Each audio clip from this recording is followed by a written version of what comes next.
We welcome you, we love you, and this is home, this is Calvary.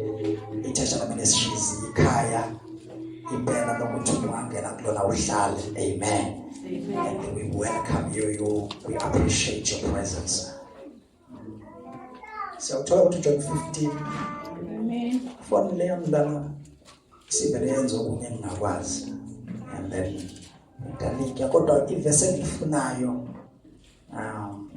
John 14 or 15.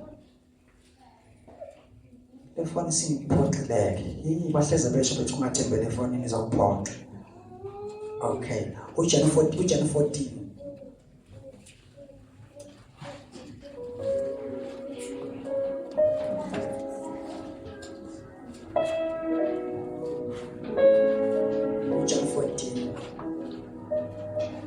And somebody started with verse number 17. Even the Spirit of truth, whom the world cannot receive, because it seeth him not, neither knoweth him, but ye know him, for he dwelleth with you, and shall be in you. I will not leave you comfortless, I will come to you.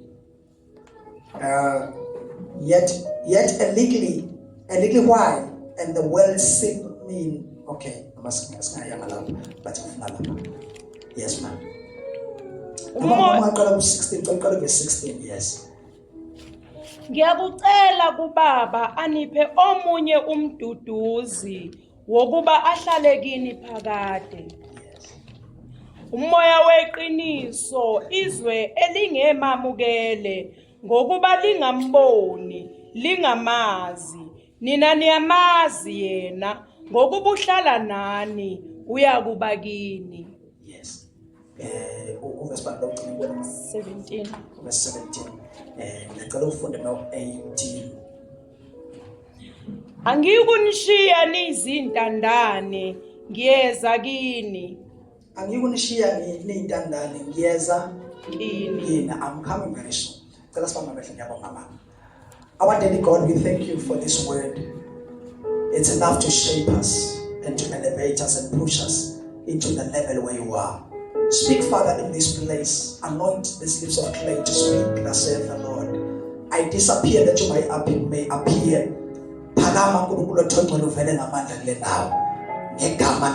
Lord, we thank you. And Lord, we worship you. Amen. And then this late. This much late.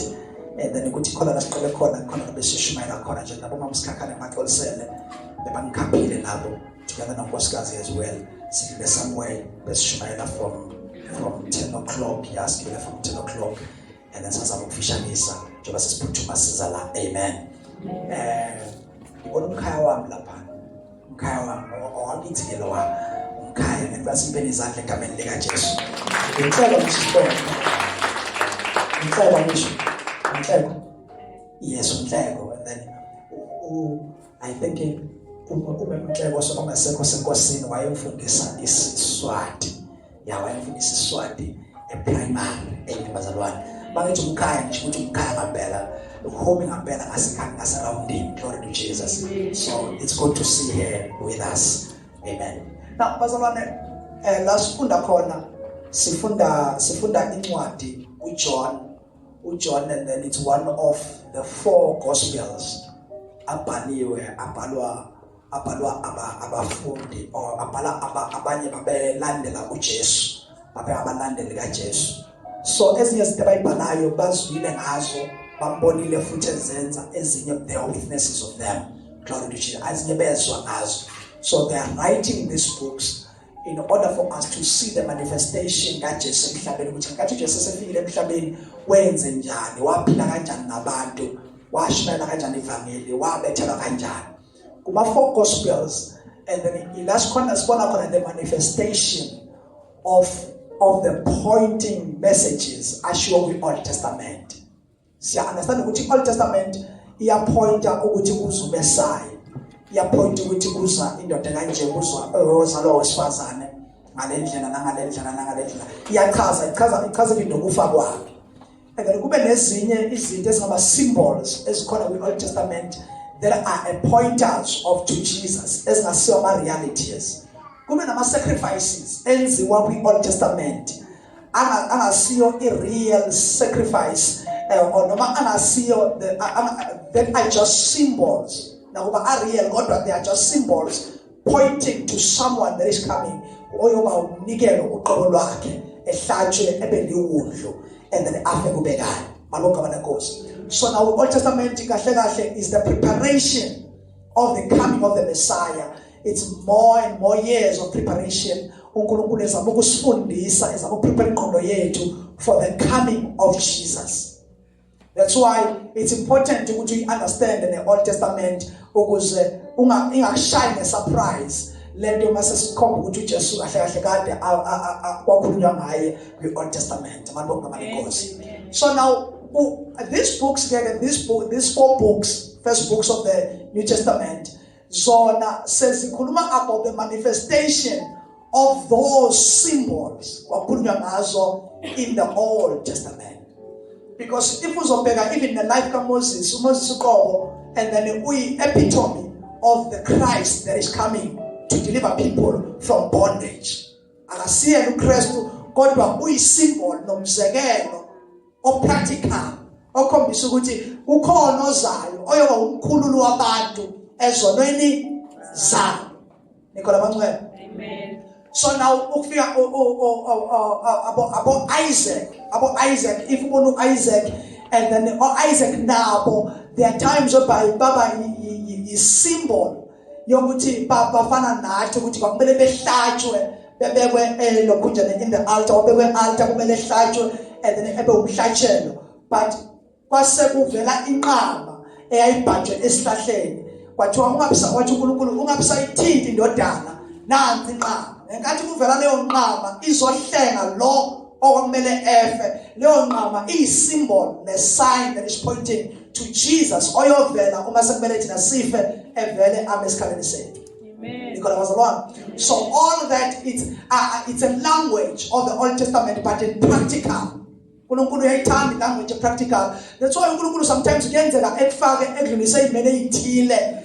Uthola ukuthi ufuna ukufundisa abathile ngawe. Amen. Ukhona la udlula khona kwizimo ezithile ungadluleli wena wedwa kodwa udlulela abathile. Ukhona abanye abantu esingeke sibezwe until badlule through situations. Bese sikwazi ukuthi mase bekhuluma nathi bakhulume nathi from a level of understanding lento abakhuluma ngayo. Amen. Makabo kuJesu. Ake ngibekise njengento ebuhlungu yokushonelwa mhlawumbe unkosikazi noma yokushonelwa umyeni. Those things are painful. Mangakhuluma ngayo mina ngithi ngiqinisa umuntu, it won't be enough until ngize ngithola umuntu naye odlule leso simo. Uzothi mayikhuluma nabantu abashonelwe ibe ne-weight into ayishoyo simply because ukhuluma umuntu odlule leso simo. Wangadlulela nje yena yedwa kodwa usedlule nabanye in other generations ayowaqinisa ngokwe-experience adlule kuyo. Makabo kuJesu. So now in Old Testament and then iveza uNkulunkulu esebenzisa abantu ukuba experience izinto ezithile ukuze beveze and then i-encouragement noma bepointe uKristu ozayo. Ake ngibekisele bazane enye into ebuhlungu eyenzeka eBhayibhelini engicabanga ukuthi mina nawe sasingathola nzima kuyona. Yile nto ngoma la uHosea wenene. Yabona uHosea nje. uHosea iBhayibheli limveza ukuthi wake waba kwi-situation yokuthi kuthiwa kumele eshade. Efuna ukushada umprofeti kaNkulunkulu egcotshiwe. Wathi uNkulunkulu kodwa wena uzothi mawushada ngifuna uyoshada lowa mhalothi lapha ngaphandle. Lowa umuntu ongakholwayo. Cabanga umprofeti uhlala nabazalwane lo muntu uyabaza abantu abanesimilo. Wathi uNkulunkulu wena kodwa ngifuna ukuthi uphume uyolanda lowa muntu lapha ngaphandle onganazi isimilo. Umshada. Uthi mawuqeda kumshada bese uyamthanda.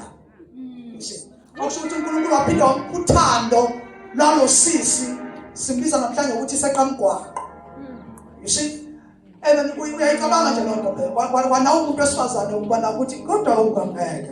Owadlala ngayo uNkulunkulu lo muntu. Akadlali ngaye uzama ukucommunicate imessage ethile to the nation. this man yamshada lo wabiza ngomthanda futhi wazizwa ukuthi yamthanda ento bese mshadile lo sisi wayephinde buyele estradini ayodayisa uyazwa babusima wayephinde buyele estradini ayodayisa uyacabanga unonkosikazi ukuthi uyabuya ukuyoshumayela usushumayele kahle kwehla umlilo enkonzweni kwaphila abantu waprofeta uNkulunkulu okusebenzisa uthi uyabuya ekhaya ufica umama akekho uthi uyabuza wamakhalana ukuthi unkosikazi manje nimbonanga na ubuya ngabo 10 mhlawumbe unkosikazi manje nimbonanga na kuthiwa no simbonile uphume selithambami la kodwa uphume egqoke esimene singekho right ngokumhlophe simbonile nje uphume gijima noma mhlawumbe uthathwa elinye ihashi because ngaleso sikhathi bakusetha amahhayi uthathwa elinye ihashi wakwazi afika ihashi bekufika shothi umuntu onemali this time wena uyaphela amaferala ngaleso sikhathi lawo ukuthi manje bekufika umuntu ngehashi yena ngaleso sikhathi mhlawumbe uproduct akanayo lo hashi unakuthi welele bamthengile umngaba niko labazalwane then now uthathiwe umfazi washona lapho ematafuleni mayifika ematafuleni edlala ematafuleni njengalabo badlala ematafuleni bese bebebhida ubhidwa ukuthi no hamba nami lo namhlanje hamba nami lo namhlanje umfazi womuntu lo so uNkulunkulu bayeza ukuthi unkosikazi wakho uhambile nento uNkulunkulu lalelake hamba uyomfuna umlande ubuye naye la ekhaya futhi phinde uqhubeka futhi umthande uqhubeka futhi wenza ama-duties wakho kuyena njengomyeni haleluya bazalwane aphume lo baba yomcinga unkosikazi wakhe mayifika laphana umfika usematafuleni angehliswa mahala kuwona kumele ukuthi azobhida naye ebhidele unkosikazi wakhe amkhokhele iprice alubazane baba and then abhide and then ngathi wayebhide inhliziyo ibuhlungu ekhaya ethi kodwa nkosi ungenzani ezobhida naye ethi ukhipha u-1000 rand ukuthi no ngimthatha ngo-1000 kube khona isiqhumo mesithi no ngimthatha ngo-2000 kumele manje khokhu u-3000 noma u-2500 and then khokhu 3500 or something and then kube khona isiqhumo mesithi no mina ngifaka u-5000 kumele libe qophisana nalabantu kuze bewuyena osalayo noNkulunkulu ngathi wayenza sure ukuthi umnikeza imali ezoba enough ukuhlula abanye lapha ukuze angabuyi ethi hayi bamthathile inkosi ngoba mina bengenayo imali yokumbhidela okusho le mali ayithola mhlawumbe eshumayela lapha iyona mali abuya azombhidela ngayo wabona ngale nkosi and then afike ebhide ebashaye bonke ethatha unkosikazi wakhe ahambe naye ebuyele ekhaya ehambe ogeza and everything amgeze emphathe kahle again angamshayi babonga ngale nkosi asiza ukuthi wawemshaya emshaya lento wayebuye emphathe kahle emthande unkosikazi wami ngiyakuthanda why ufunani laphana because yini nganayo yini oyiswele because this is your home and then yimi lona unkosikazi wami ngakukhokhela iprice ngakulobola ngaqeda I love you ethi mama ngazi nje baba bese ngingenwe yini nikhona bazalwane angazi bese ngingeneni kodwa nje uthando lwakho luyanganelisa ebe convinced ukuthi this time bazwana hamba insuku enyamalale futhi ubaba ethi lo mfazi again ethi ayingamiyeka this time athi uNkulunkulu hamba uyomlanda haleluya bazalwane uthi uNkulunkulu esekwenzile lokho several times emenza lokho several times wase uNkulunkulu emtshela ukuthi oseya lento uyabona lokubuhlungu obuzwayo yibona ubuhlungu engibuzwayo ngosizo sabo Israyeli ukuthi njalo ngifike ngisigeze ngisikline ngisondeze kimi ngisigone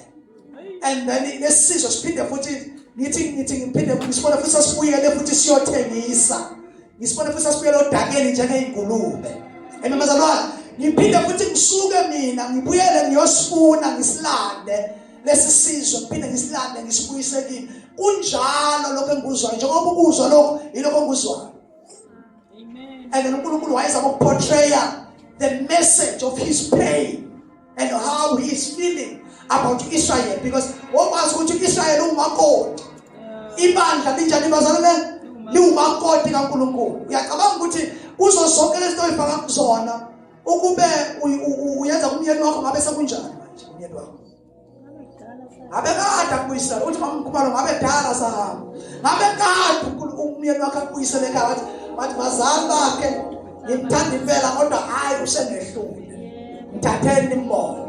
Makabonga uJesu. So bathi lo myeni wethu uNkulunkulu akalenzi iphutha lokusibuyisela emuva. Every time uyabuya ezosilanda esikline esigeze asifaka amakhamnandi sibuke kahle esibuyisele futhi etafuleni lenkosi sihlale kahle sigqoke kahle sibuse. Sithi sabusa sinjalo sikhumbule emuva futhi yithi la. Ekusathu sasebenzisa for his purposes. Nakho sasibuyele futhi siyoqilo dabela ke. Yithi ke la so wayenza uku-communicate leyo message. So I'm trying to say and then uma ngabe uJesu esefika ezoneni nesiphambanweni wayekhokha iprice for umakoti wakhe amlobola in the first place. Kwabiza ukuthi akabuye akasakwazi ukumthatha engakhokhanga iprice though ebelonga kuyena. Washo ukuthi uma bathi uyabhida and kwaqala ukuthi onke ama-prices emhlabeni awekho enough wasekhiphela igazi wabhida legazi lakhe. That's why there is no price and as 10 because wabhida ngenani eliphakeme kakhulu uJesu akekho ongarichana lona. Because noma ngakhona umuntu othi no mina noma ngimfela ngapha mina endaweni yena but ngenza something esithole phela samukile bakho lenkosi noma ngathi uyafa ethi ufe endaweni yethu kodwa futhi igazi lakhe litholakala licontaminated linesono no elika Jesu li blameless igazi lakhe. That's why wakhipha uJesu igazi kahle ukuthi akekho umuntu onayo emhlabeni because wonke umuntu okhona emhlabeni ozelwe inyama negazi owesifazane nowesilisa uphuma vele egazini lakhe kunesono. Phela wena wona ngoba uyathanda wona ngoba yinature owaphuma nayo.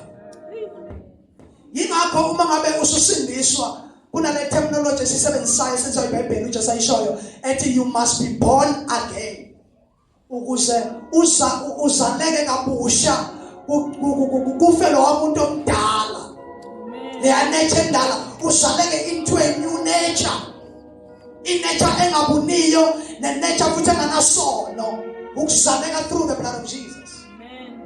Makabonga uJesu. Njalo makhelwane mina sengizelwe kabusha. Mbekela lokunye ngathi akanayisho mbekela lokunye ngoba lo siqeda khuluma naye inkinga yakhe iwani ukuthi wazi izolo lakho mayisambeka uthi why wena izolo nje mbekela lomunye ngathi uzokwamela kahle umtshela ukuthi makhelwane ngizelwe kabusha. Umtshela futhi ukuthi ngisindiswa si. Hallelujah. Ngisindiswa si. Akusindisiwe kuhafu. Asindiswa ngaphelela. Inature endala ifile. Kuze inature entsha in me. I am a new person. Hallelujah. Ngimushasha. Nikho libala Jesu. Yathemba ukuthi siyalandelana kakuhle. Then now and then uJesu wamanifesta in the New Testament to die for us and to purchase us and take us to God. Yingakho uJesu sasithengile ngegazi lakhe uthi uveza ukuthi uma umuntu ekuKristu uyisidala esinjani okudala kunjani sizidala ezinjani bazalwane ezinje owayizolo kwenze njani kudlulile. And then sifana nemoto entsha enganayo mileage eqala from zero. It's a new thing. Nesimeli sethu siluka kahle khohlwa ukuthi izolo bengenzeni izolo bekuyizolo but manje ngizelwe kabusha. I am a new thing. Amen. Yingakho iBhayibheli uma uPaul esekhuluma uthi anazi yini ukuthi imizimba yenu lithempeli kaMongcwele because wayesembuka ukuthi labazalwane laba sekungathi bayikhohliwe ukuthi bazelwe kabusha abasasiyo lento ayizona. Haleluya bazalwane. Amen. Abasasiyo abantu bestradi abasasiyo abantu bakuphila sebangabantu shasha, born of God, victorious, cleansed and blood washed, free from sin. So bayimbewe ngabuniyo, bayimbewe ethele ithelo zokulunga. Hallelujah. Tshela ukuthi bakela. Thela kahle. Ngithela nje zokulunga. I'm born again. I'm sure about my salvation. Now, uJesu besefika isikhathi nasunda khona, ufika isonele isikhathi la khona esezohamba khona buka khona kulele ekhaya. Ngiyacabanga into yokuhlala nomuntu for 3 years. Wamnayithu. Alikhombisa uthando. Ebe nani. Ebe manikhala khale nani. Nimbone ethandaza labantu bevuka kusuka ishosha. Nani nithembise the same power ukuthi nani ngisho ishosha. Nihambela lo muntu eduze nimbone enze mangalisha. Nihambe niposte everywhere ukuthi simtholile uMesaya. Simtholile onamandla. Simtholile ophilisayo. Simtholile nokufa kuyambalekela. Simtholile namadimoni ayabaleke eMagadara. Simtholile nezilakha kubuyele emuva lamathe. Sihlangene nenkosi yamakhosi. Sihlangene nomdali wezulu nomhlaba. Sihlangene naye owayekhona kuze bephakade. Sidibane nomathiko ukufa. Sidibane nenkosi yangaphela amakhosi. Sidibane naye. Ithi sekuthaba naye kunjalo ebese nitshela ukuthi lalelani emadoda. Ene kungenzi ukuzatshwa. Ngizonyamalala. Akaba uJesu. Ungenza ukuzani? Ngizonyamalala ngizohamba ngiyele ekhaya. The pain bese ukuthi uJesu ukhulumisa umuntu ofayo. Ubethi sengiyahamba madoda sekuseduze. Sengiyahamba ngibuyele ekhaya ngibuyela kubaba. Kodwa ke before I go, before I understand the language. Eyokuthi angimshilo uyabona ukuthi badabuka inhliziyo yakho siyaphuka. Wona nasesweli the pain go Peter. Bathi soba yini ngaphandle kwakhe ngoba sike samtshela sathi ke singasuka kwesiyepho ngoba mazophila tholakala kuwe. Uma lo muntu ehamba awusho ukuthi nasosala siphupha. Izwe lohlekisa ngathi siposte kakhulu ngaye nasephakathini. Bosihleka abantu bashiya lo muntu. Uyayibona le pain emehlweni abo ne-disappointment. Usathi Jesu, kodwa ke madoda lalelani. Angizukunishiya nodwa as offense. Ngizonithumela omunye futhi umduduzi. Uyibheke lento eshiwo eBhayibheli nayithi ngizonithumela omunye futhi. Akusho ukuthi uJesu naye njengoba bekhona ube umduduzi kwanaye. Akusho njengoba esehamba uyabona badabuka ukuthi no, ozayo futhi uyafana nawe. Naye uzokwenza umsebenzi engwenzile kimi. It's just that yena into azoyenza izoba extra because uzofike ehlale kimi ephinde ehlale nani. Because uJesu and because uJesu yena ubehlala nabo enkathi khona physical bamdiyo. Ubehlala nabo ehamba nabo kodwa bengahlali kubo. Alonga balekhosi. IBhayibheli indaba endala nekhona kude le and then ikhuluma into eyodwa nje ifakazana ngento eyodwa. Uma uzobheka in the Old Testament ukuthi uIsrayeli mama usikhosana omncane wayehamba noNkulunkulu ephezulu kwakhe ngefu kodwa wayengekho kubo. Wayelifu evela njengefu phambi kwakhe phambi kwakuIsrayeli ngamanye hamba lelifu eswelo Israyeli ehamba elangelifu.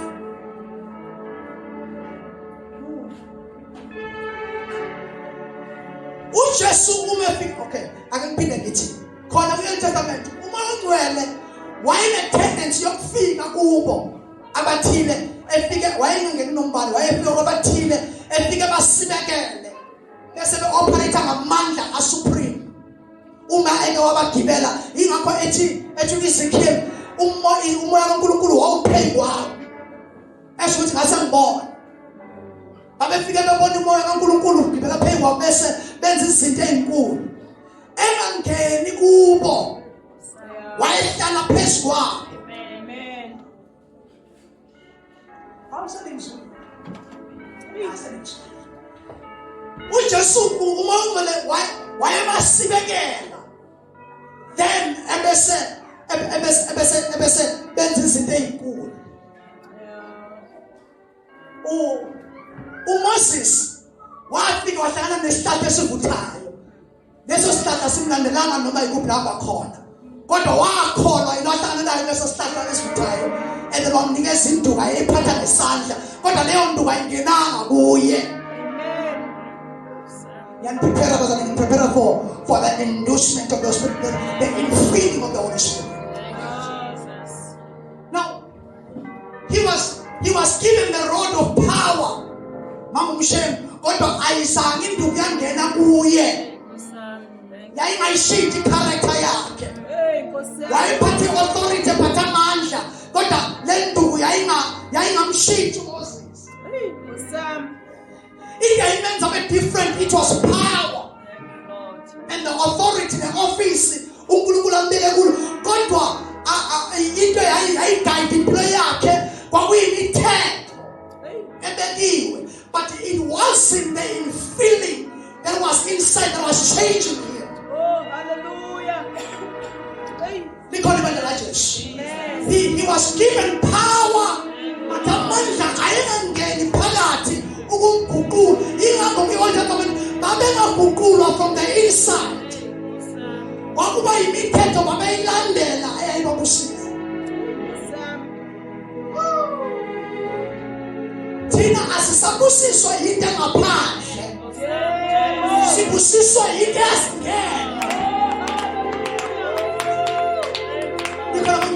Uma ngabe ngumshabalala into engaphandle yayenza uMoses wabe namandla kangaka, how much more lo nkulunkulu esengena ngaphandle.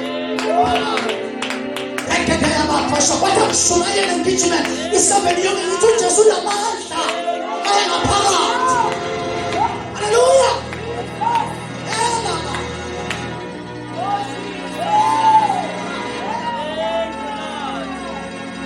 Old Testament babehamba naye engekho kubo.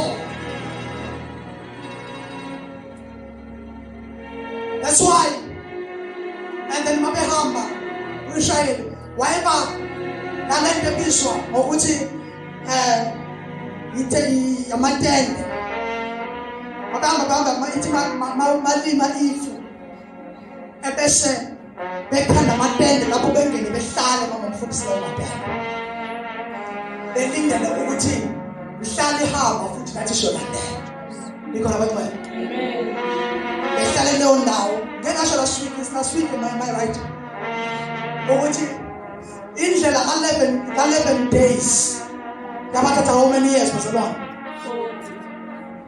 Uyayibona ungafuna ukubona isitops bazalwane ukuthi indlela kwakumhlongo obamele ithatha 11 days, ingathathi inyanga, ingathathi unyaka, ithatha iminyaka ewu40 uzalingane zize ikhule zishade. Usahlula ukuyofika uqeda indlela ka11 years, 11 days.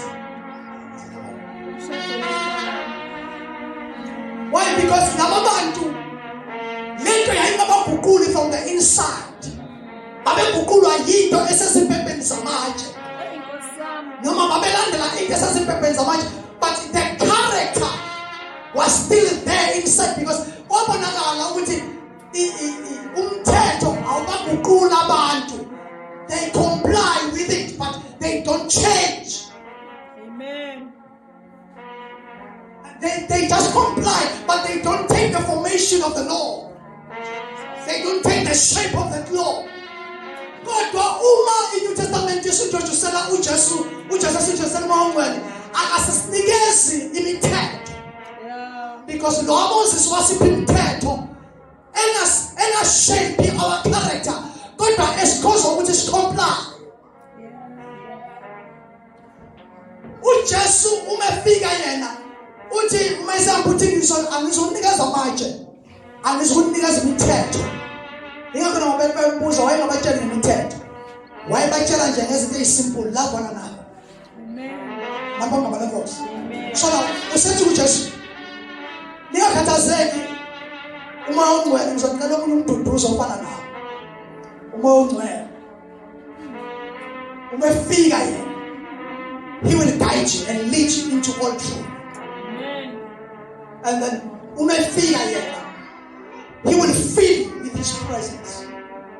Umefika yena uyonitshela entshele konke nangami nesenikhohliweyo, he will reveal me to you. Amen. Sebenza ngongcwele lo. Mhlawumbe ake ngisho lokho bazalwane as a backdrop senova.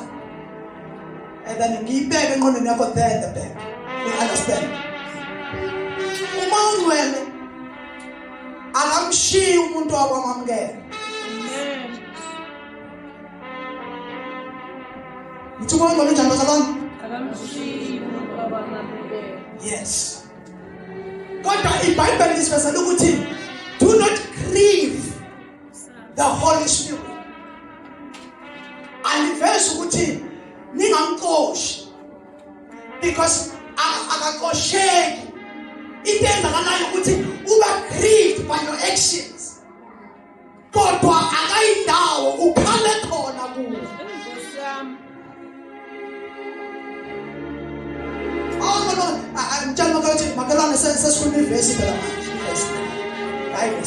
do not grieve the Holy Spirit. I'm not that weak. Tell us no kuma mongo le kumbe ngathi sikuma ngomuntu ontelentele. Indala le ndoda ungadlalwe. Phela sikuna ngomongo le kumbe ngathi uboyinyana omncane kunathi okumele sibe simtotoza. No, mdala. iBhayibheli liveza ukuthi before the creation of the world, liveza ukuthi and then in fact before uthi uNkulunkulu esothi let there be lithi kwakumnyama emhlabeni kwakulutha londa phezu kwamanzi.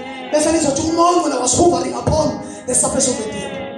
No muntu wayehamba endaweni emnyama siyomsabela namhlanje. Hey, Nkosi yami.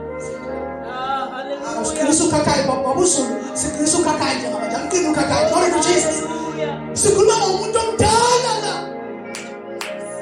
Emhlabeni kunganalutho kunamanzi bese kuba ubumnyama phezulu. Phela ubumnyama esibona ubumnyama obona la around in the streets of 77 and then the abortion Newcastle wherever. Akufana noba ubumnyama bangalesa sikhathi ngakabi no gas anywhere in the land. Yabona lo ubumnyama bakhona ngaleso sikhathi ka. Yiloko ngathi ungathatha umese usike kanje. It was very dark. Very dark ngendlela ukuthi nani ngashayi wangashayisana nomuntu ushayisana naye because wawakwazi ukubona into enza ukuthi ebusuku noma kumnyama la phela lana kodwa sifazi kumnyama thina haleluya bazalwane yazi ukuthi siyajuba mangako Apollo ilokhunjamini ilo shedding hambi izinto zayo nayo ngendlela bazane ilo shedding South Africa engene khona people shedding even imana usayazi ukuthi ikapugesi imana kwacisha iTV nje noma nicisha iTV ngalothi hambe ugesi South Africa siphila kuyifisa abantwana bethu ukuthi ugesi uyahamba bakufuna abantwana seba-adaptile kule nto ukuthi ugesi uyahamba la eSouth Africa kwezo siphila kuyo. Hallelujah bazalwane, but I'm trying to say ubumnyama esibhekana nabo thina mangabe khambe ukuhamba ugesi wenze load shedding akufani nobumnyama bangalesa sikhathi. Babu serious because there was no glimpse of light anywhere in the world. Anywhere. Yabona mangabe kumnyama namangathi sicisho Apollo la. Kodwa ngenxa ukuthi kuyalayitha lapha edrobheni and akuzwa kumnyama to that formation. Amen. Yokuqala komhlaba. Kumnyama kodwa akukho kumnyama ngaleyo ndlela leyo. And also wakhumbula ukuthi by that time wangakabi nama stars wamhlolo. Wangakabi nanyanga.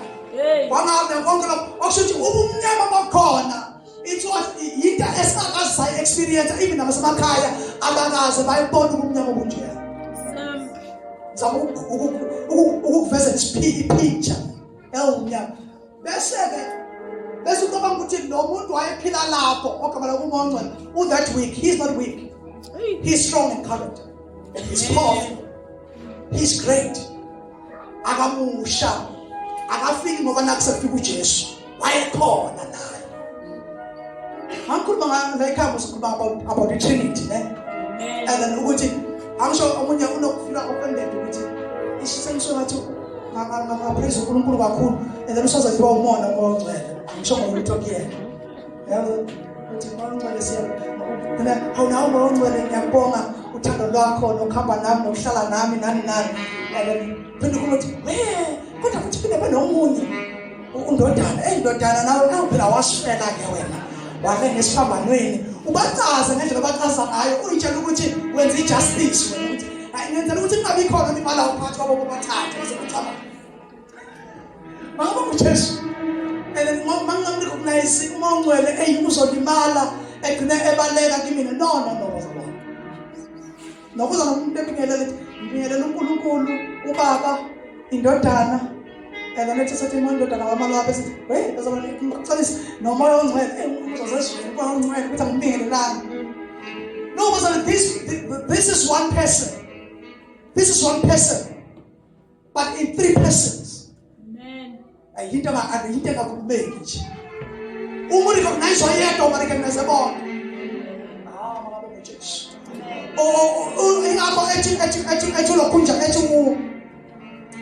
Jesu Philip umani bone mina nibone bani washuthi akumele uzolinde ukuthi hayi ngifuna ukubona uNkulunkulu indaba kaJesu angizwa kahle Nkosi angikhombisa uNkulunkulu uthi lesikahle mawubone mina ngiyisinde Father ngikubaba nobaba ukimi we are one. That's how it works. But I'm trying to say bazalwane umongcwele akoshwa uma ekawa receive kodwa can be only grieved by your actions. Grieved. We are most of them grieved. Uqhubeke nkanini. Sikora bazalwane. Uthi ukuthi uMongcwele akasafuna ukuthi ngabe uyingxenye le conversation. Kodwa iqhubeke imamba. Usasemnandi. Usasemnandi kunjalo uvele wona. Uyazi ukuthi kuyenza uhlele uzazi njani? Wona. Ngiyeza kuhlele uzowona. Kuyenza ukukhulume ungakhulumi yona into kodwa ngenxa ukuthi uMongcwele usekukhuzile wathi hayi salusuma la uma usukhuluma ngale kwalokho uzoze wone nakungathi umuntu kodwa uzube offend abantu uba offending if you offend other people. Why? Because usuhamba wedwa uMongcwele akasasingxenye lo conversation. So now the Spirit of the Lord came or uJesu uthi ngizomthumela omunye umduduzi okungumoya ongcwele and then uthi ufana naye mayesha. uJesu bazalwane uma ukwamreceiver and then ukekushiye yini bazalwane akakushiye uJesu kodwa ulibe kukhuzile. So uma uthi uJesu akakushiye uma ukwamamkela and then noMongcwele naye makuthiwa bayethi uJesu ufana naye omunye umduduzi and then njengaye usho uqonda ukusho ukuthi naye uzohlala nani. Amen. And noMongcwele mayisefika yena akazufana noJesu only in that level yokuhlala nani kodwa uzobakini yena he will go beyond ukuthi anisumbone nohola. He will be inside you. He will be leading you from inside. Amen. Most leaders when they lead, because we lead from up front, right? Or lead from behind the garden. Kodwa uMongcwele umefika akalead phambili akalead emuva ukulead from the inside. Amen. Ungena kuwe and then ekhole kube nale voice ekhuluma nawe and then a still voice your voice ongayizwi ikhuluma iba loud. You just hear him, you know him, you understand him. Uyabuzwa ukuthi ultimate he speaks in your spirit and deposited among ideas in your spirit, in your mind, and deposited insight in your spirit, in your mind, and likeness in your mind and your thoughts right in your mind. And because the understanding, yes, it is, we understand that right in your soul, in your spirit.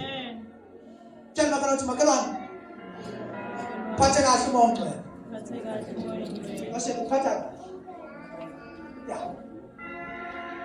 Enye izinto engifuna siyikhuse kuyona njengabazalwane ile nto ukutshela ukuthi ngenkathi uzwa ngathi imithandazo yakhe ishayisa la wena izwa ngathi ishayisa la ngoba uhamba ngokubona nangokuzwa nangaba feelings kodwa thina esihamba ngokukholwa siyazi ukuthi once wathi baba egameni lika Jesu lo mthandazo usufikile ekhaya. Umusindisiwe umntwana kaNkulunkulu lithi iBhayibheli indlebe kaSomandla is listening attentively to the prayers of the saints.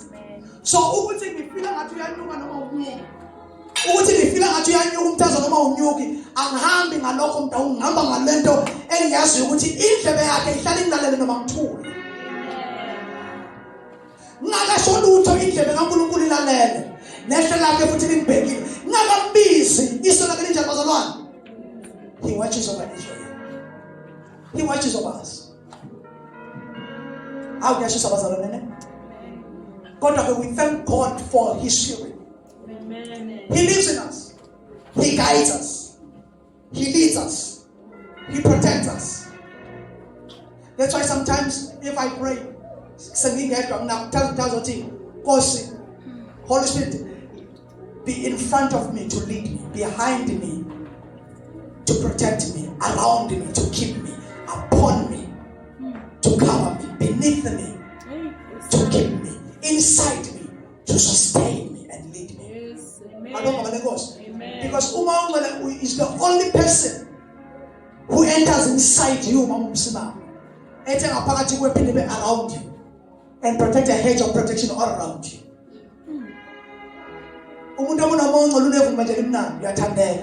Amen.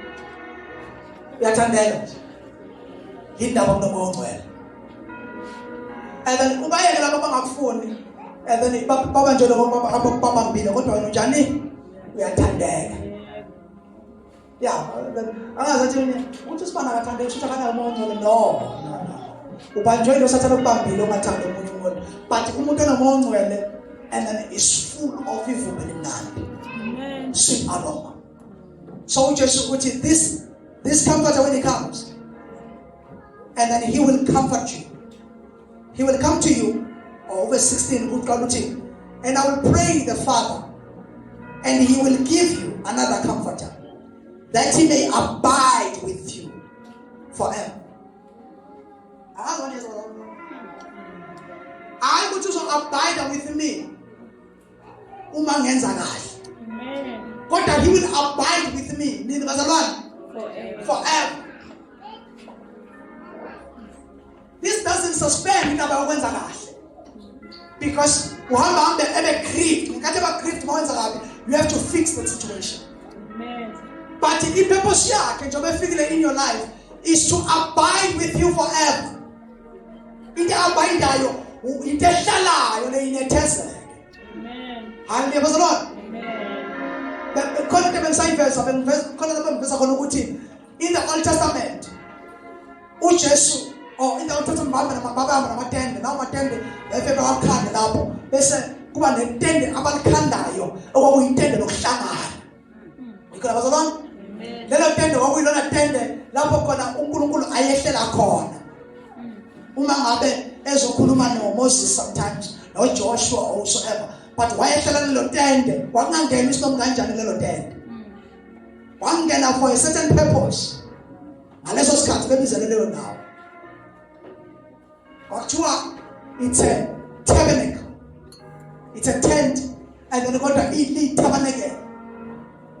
Wafunda uJohn uJesu efika uJesu mayijesu kuya ukuthi ufika kaJesu kushow the incarnation ukufika kwakhe ezohlala enyameni akasabizwa nje ngokuthi Jesu only kodwa usembiza ukuthi he is God Emmanuel, God who tabernacles with us. Amen.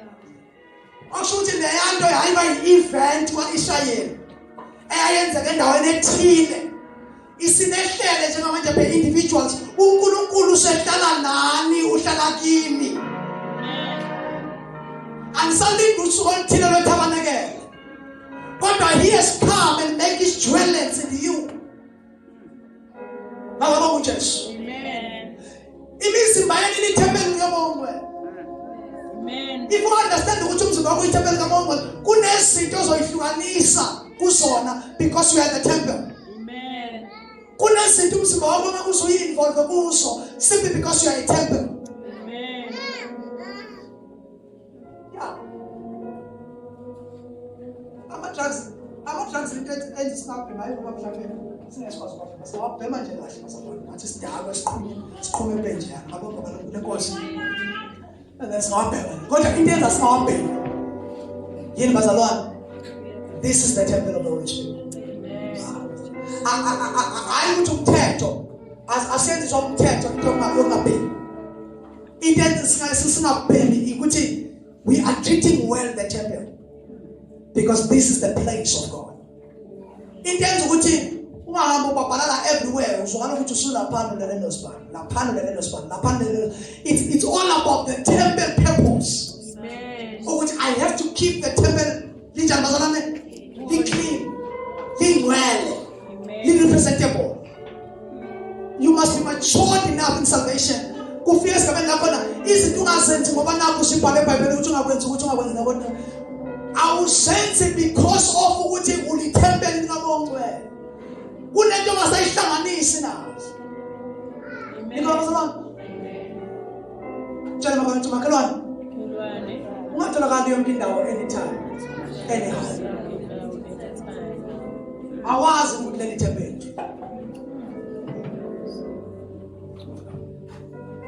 Sama nonkosikazi amtshela ngesebenzi. Njengoko because amtshela. Manje sekuthi ukhala nelanyana. Bayibona omunye obanye bancike uApollo. How baza bancike noApollo? You see, ithempeli likaNkulunkulu alihambe noncike uApollo bazalwane. Ngokuhla sizokuthiwa kunomzana sesiKalvari. Hayi mawungehla nje ngalomgwaqo bamncikise kuApollo ngale. Ithempeli likaNkulunkulu lingaka bazalwane.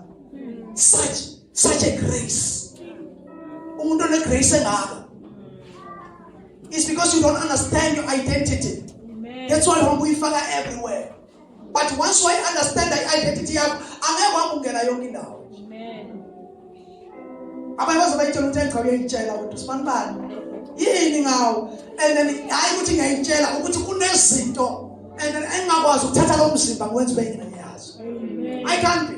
Amen. Bani bonke abalenkosi. Amen. Hayi kodwa wabonke and then kuthiwa utholakala ibhaka kwezinye inkalo ngale and ayisakwazi noma lapho bakumhlo. Why? Because and then the temple of the Spirit of the Lord. Amen. Njalo ukuthi ngiyithempeli. Tempeli liyahlonishwa. Liyahlonishwa. Izono eziningi ezibhalwe eBhayibhelini akusizo izono ezibhalelwe ukuthi singcolisa uNkulunkulu. Into eyenzayo ingcolisa uNkulunkulu, ingcolisa wena. Malibonga kwenkosi. Izono eziningi ezibhalwe eBhayibhelini most of them zisave thina. Usave thina ungayenzi lento esho iBhayibheli. Ukungabulali akusinte affect uNkulunkulu la. Ukuthi ukubulala akusinte affect uNkulunkulu la. I-affecta wena into yokubulala. Asisukuhlala nayo la ngaphandle for a long time.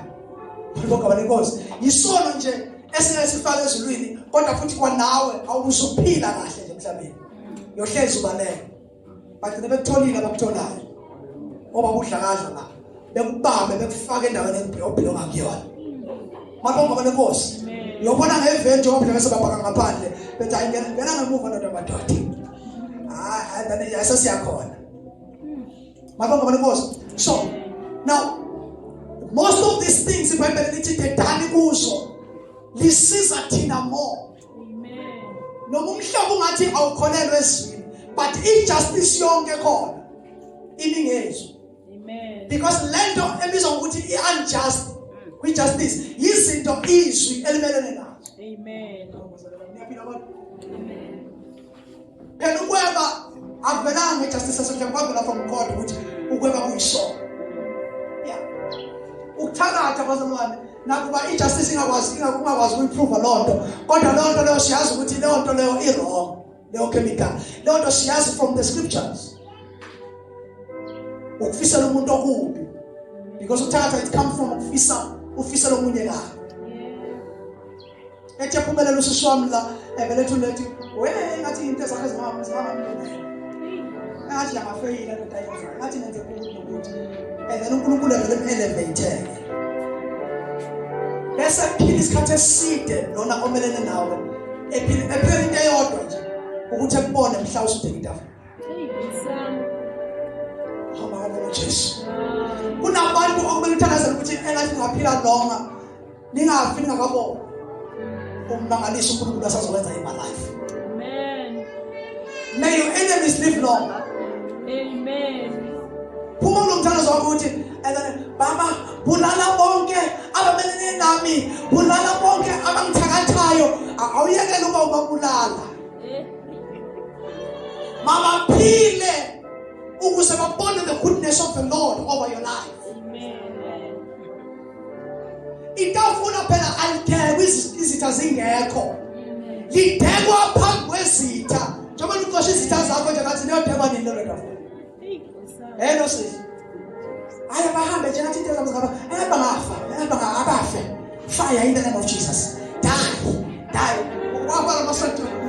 Namasonto futhi kana zonke yona nje. Die. Your enemies die. I stand as who die. Let them live. Because someone is itazami ngiyabona ukuthi inkosi isadeka itafula. Kukhona itafula epreparayo somewhere. Esitoma sesanesitha. Shothi kunetafula elungiswayo. Hallelujah. Amen. Oh hallelujah bazalwane. Amen. Uthanza nesigula ukuthi masisesigula uthi inkosi nathi singaphila bese sitha ngegama lika Jesu. Ngegama akaphila. Amela bangakayiboni lo mangaliso zayo. Unomangaliso oza empilweni yakho but kwamele baphile laba to see the grace of God. Abantu abacindezelayo abaphile longa. Bazana nikina bona ukuthi abathakathi banophila isikhathi eside. Masho jabu ukuthi ubazi kanjani niyabaza abathakathi bangakini. Awuna umuntu uyamazi ukuthi hayi la indawo le unomthatha simazi. Nifisa ukuthi engathi angafa vele ngafa. Baphila isikhathi eside. Why bephila isikhathi eside? It's because lonto is scriptural. Laba abathakathayo kumele begcine bephumelela phambi kwabo bekhona. Kwamele laba abathakatha bethi nomuntu la uyukuya ndawo kumele bephile longa. Yabona uNkulunkulu ephakamisana umndeni phambi kwabo. Bebathi baze bephelelwe amandla ukuthi uNkulunkulu emphakamise. Deka itafula phambi kwezitha zabo. Yidla sengibona.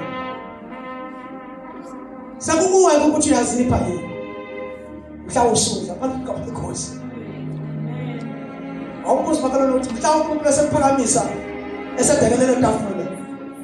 Uyozipha yini na? Ezithe. Lo ukuthi uyazipha noma uziphi sekusele kuwe lokho kodwa uNkulunkulu wenza sure ukuthi azibe khona zibone ulideka itafula zibone udla zibone uphumelela zibone uvulele iminyango zibone usana amadili amakhulu zibone uthenga imoto zibone uthenga umuzi zibone usho relocate zibone abantwana bakho bephumelela zibone umndeni wakho uqala uba isithabathaba zibone nithola ukuthula in your family again sikhona zibuka. Let them live longer. Siyawushintsha umthandazo ngisho bazana namhlanje. Indaba die over now. Babaphile. Abamelene nebusiness lakho msimama abaphile. Yeah, baphile longer. Bebona selibranch out and make business. Mabonga banenkosi. Balibona selisegoli, balibona seCape Town, balibona seThekwini, balibona eMnambithi. Bebahamba everywhere in the country. Bethi hey nayi lento kaBoys what Boys Auto ayazi angicika. Because uNkulunkulu uqhubisa phambi kwabo bebukile. Amen. Oh, what is it? Amen. I bet you know he will never be anything. Nomnenako will never go any further anywhere. 5 years down the line, bakaphi ngane zabo ziya mhlambe in a certain office bafika ingane yakhe ihleli kule office yona ethatha inqobo. Hallelujah. uNkulunkulu niyamlimita noNkulunkulu. Mafithi ingane yakho iyona ehleli lapho ethatha inqumo evele asuke ephele ngoba sekumele ezohlonipha umuntu. Nkosi yami. Angiqalekisa. Jesu. Wena libo saphona. Amen. Sekumele ezohlonipha umuntu uyaphila kodwa awusiyaphila nathi. Akithi uyasazi ke wena hawu ngiyajabula ukufica wena. Hawu phela ingane kamakhelwane wami ngomakhelwane ebengicela awusiyobona nje nawe. Siyobona nje na. You see why? Because uNkulunkulu uphakamisa in front of your enemies. Mina ngibona ngathi kubuhlungu kabi ukuphumela lezi zingekho. Angithandisisi kahle nje. Ngifisa laba babethi you are going nowhere babekhona mhla sengithi go somewhere. Amen. To witness the goodness of the Lord. Awu basana bam ngifuna uyeke ukuthayiza lezi izinto ezifana azingafi. Amen. Imnandi impumelelo abantu babecindezela bekhona. Sakukwela ukuthi abahlephulelana isiko noma abahlephulele. Kasimele ngenyawo siyathandaza thina sonke. The Spirit of the Lord is in us. Akasahambi phambi kwethu only, but He lives in us. Hlala kithi, uphila kithi. Every breath that we take is monitored by the Spirit. Every day that we live in is monitored by the Spirit. Every decision that we take is influenced by the Spirit. Everything that we touch is touched by the Spirit. Yonke into sihlanganisa nayo ngenxa yalo moya. Makabonga uJesu. Yonke into esiyenzayo usuke ingcenye lo moya. Abantwana bethu esibakhulisayo usuke khona lo moya wena. Amen. Umsebenzi esisebenza kuyo asihambi sodwa unathi lo moya wena. Amen. Sasimesela ukuthi akasishiyi akasilahli. He can only be grieved so that sizolungisa. Kodwa uhleze khona. He is here. Jesus. Le business ozamkuqala awedwa. You must recognize Him that He is present. He is here. Amen. Mawuthumela abantwana bakho esikoleni. And then ube nakho babeka isandla sometimes. Uthi hambani bantwana bami uNkulunkulu abe nani. Ngoba lanibheke. Amazulu anibheke la niyakhona. Nkosi ihlale nani lapho niyakhona. The Spirit of the Lord is upon you. Is in you. Is with you. Is around you. Is behind you. Is in front of you. Is beneath you. Is upon you. Is inside you. Amen. To guide and lead. To protect and shelter. To cover and preserve you. You will live long to see the goodness of the Lord in the land of the living.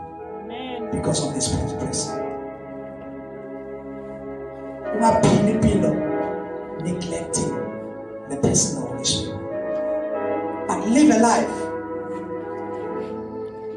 embracing this person, honoring this person, appreciating this person, worshiping Him, adoring Him, living your life for Him. Amen. Amen. Amen. Impilo yethu yonke masiphile under this guidance, Jesus. under this leadership. Umese khona umdala wezinsuku nasiphi isimo sona siya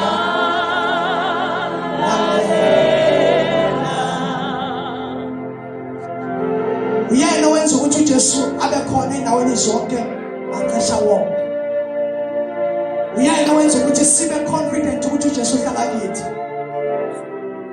Uyanoncibilikisa izifo even nasemzimbeni. Izifo nezihlele egazini ziyancibilika simply because of this person, the Holy Spirit. A short testimony. And then usinenhlanhla. And then wamfonela, is it a week ago or 2 weeks back?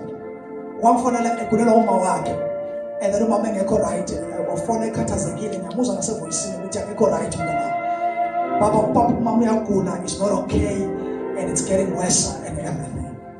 And then angizange ngalapho because wasekulate ukuthi ngaya khona.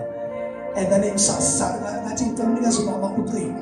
We prayed over the phone. Phela usuku noma insuku ezimbili mntanami wamfonela back usumreportela ukuthi umama useright malibonga malenkosi. Amen. And then ubani owenza lokho yilo muntu umoya ongcwele. Malibonga malenkosi. Because in him there is no distance. Amen. Kodwa nkathi uJesu sahamba physically kwakune distance yokuthi uJesu kumele ehambe ofike endaweni ethile kumele ahambe ofike endaweni ethile. Kodwa uma ongcwele sekhona we speak. Amen. And then nasiphi isimo noma abe nomuntu kuphi leso simo sithoba lapha ekhona lo. Amen. Because umoya ongcwele is working. Jesus. Is at work. Angeke umbone ukuthi nami umoya ongcwele. Nami umoya ongcwele. But he lives in us and we are sure of him. He is all around us and he is in us. Amen. Malibonga malenkosi. Amen. I've seen people getting healed in the years of my ministry. Countless times. Seeing people getting healed by the power of God, by the power of laying hands on them, and also by the power of words through speaking, and even in a distant location. There is power in this person. Amen. Imagine in your body, wenzani in your mind, wenzani in your heart, wenzani in your blood, wenzani in your system. He's giving you freedom. Umasikwazi ukuthandaza sithi mawongole mthinta aphile lapha aphile. How much more kuwe ehlala kuwe? Uthi ngiyafisa ukuthi ningizwe. Uma sikwazi ukudeclare ukuthi mabaphile lapho bakhona baphile. How much more ehleli kuwe? Amen. Lophilisayo. Amen. Uyaqinisa nethi leyo. Unikeza amadolo naxekaya uwanikeza amandla. Amen. We close our eyes, all of us. Thank you, Jesus. Noma isiphi na isimo siyamlalela. Kube kudlale kanjalo sana. Noma isiphi na isimo siyamlalela. We are all gonna pray. Uthi mawongcwele. Bengitshela ukuthi usuhambile usekhona. Kodwa namhlanje ngisho le assurance ukuthi you don't leave me, you never forsake me. I apologize lapho ngokugrieve khona lapho ngunyathele khona. I apologize for the grievance that I've done towards you. I pray that may you lead me. I'm going to recognize you from this day onwards. Open your mouth where you are. Open your mouth where you are. Abanye bese bayitshela ukuthi umongo la akekho nabo but umongo ukhona nawe. He is there. Open your mouth where you are. Abanye banokuthi ngoba ngikhuluma ngezilimi zayingelosho ukuthi umongo la akekho nabo. No. He is there with you. On the day you get saved, God when came and make dwellings in your life. Open your mouth. Thank you for your presence. I'm sorry for grieving you. I thank you that you are reviving me. You are restoring me. You are teaching me. You are guiding me. You are uplifting me. You are upholding me. You are taking me from glory to glory, from power to power. I thank you that you are with me every day. You are with me every time. You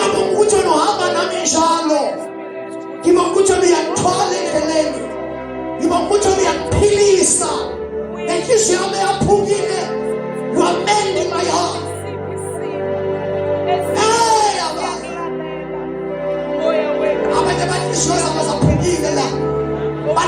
By different kind of things. Thank you, Holy Spirit, that you are mending my heart. You are restoring my heart. Thank you, Father. Thank you, Father. Thank you.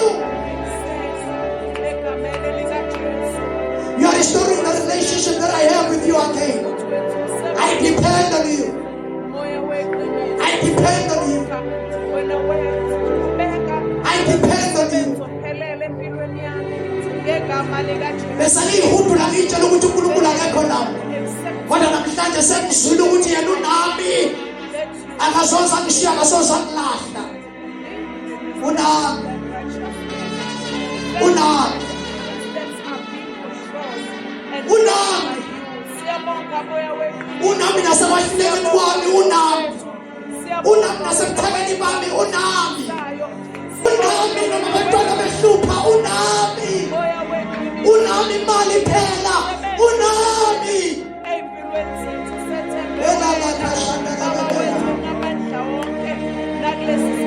Nasi, inasi, shanale.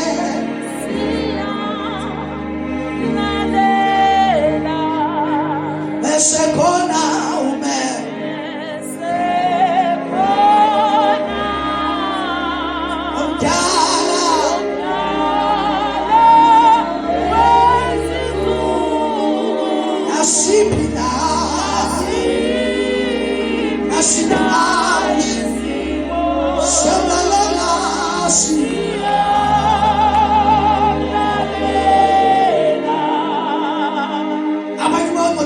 Even the broken relationships.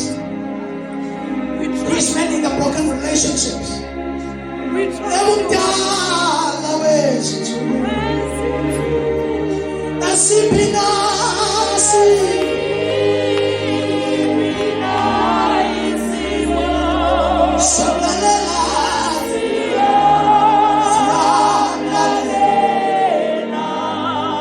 here to mend even broken relationship between the father and the son, the mother and the daughter, or the mother and the son, or the father and the daughter. He's here, he's mending the situation. God is mending the situation. Oh,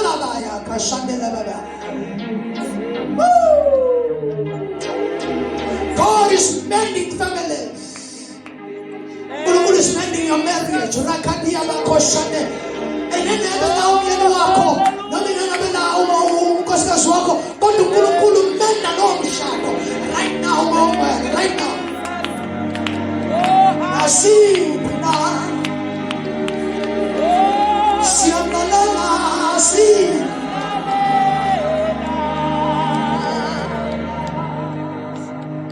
What is it to work as a one? Nasipina isimo. Nasipina isimo.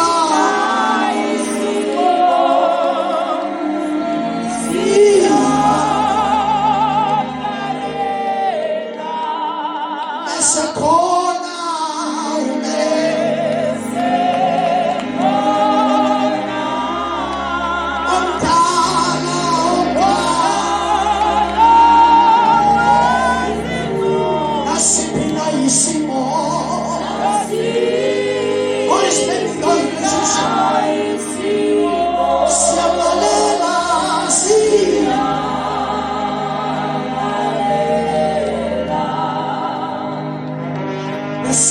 relationships that we remember. They may not be here, but God is reaching out to help that broken, sibling relationship, restoring lives again. God is in a mission of rebuilding families. In my heart, there is something that is so strong within me. He don't mend broken families. He don't mend libe i-family church, libe ibandla elumndeni. No representation yomndeni webandla is gonna influence imindeni yethu be-individuals emakhaya, because the same anointing that is resting upon this ministry of a family is gonna be mending families. Oh yes. At this time, let's pray for this church. Then let the family anoint.